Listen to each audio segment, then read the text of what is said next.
Bugün mənim sizə danışacağım mövzu lazer yoxsa klassik əməliyyat bu barədədir. Pasiyentlərin ən çox verdiyi sual budur. Bizim xəstəliyimiz var, babasil, fistul, çat, müxtəlif xəstəliklər.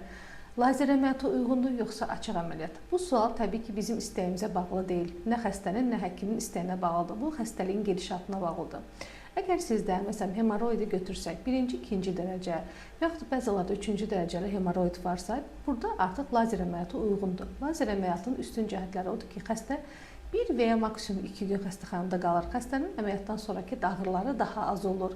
Xəstənin işə dönmə keyfiyyəti daha tez olur, yəni işə dönmə vaxtı daha tez olur. Bunda lazer əməliyyatı uyğundur. Lakin bəzi babasillər var ki, məsələn, 4-cü dərəcə babasil, bunlara təkcə lazer əməliyyatı uyğun olmaya bilir.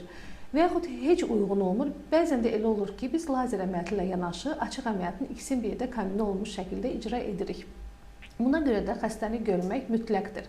Xəstəni görüb dəyərləndirmək, xəstədə neçənci dərəcəli babasil var, buna uyğun əməliyyatı planlaşdırmaq da mütləqdir. Babasilin əlavə başqa əməliyyatlar da var ki, məsələn, fistula əməliyyatı var ki, bunlar da lazer əməliyyatına uyğun əməliyyatlardır, lakin yenə bunda da bəzi fistullar var ki, çox dərində yerləşir. Biz bu fistullarda təkcə lazer əməliyyatı ilə etmək mümkün olmur. Xəstəni məcburən birinci bir seton atırıq, ip atırıq, müəyyən müddət keçməsini gözləyirik. Ondan sonra isə yenidən lazer əməliyyatı edirik. Lakin bəzi kiçik fistullar olur ki, dərin yerləşməyən fistullar, bunu biz asanlıqla lazerlə əməliyyat edə bilirik. Ona görə xəstənin həkim yanında olması, müayinədən keçməsi önəmlidir.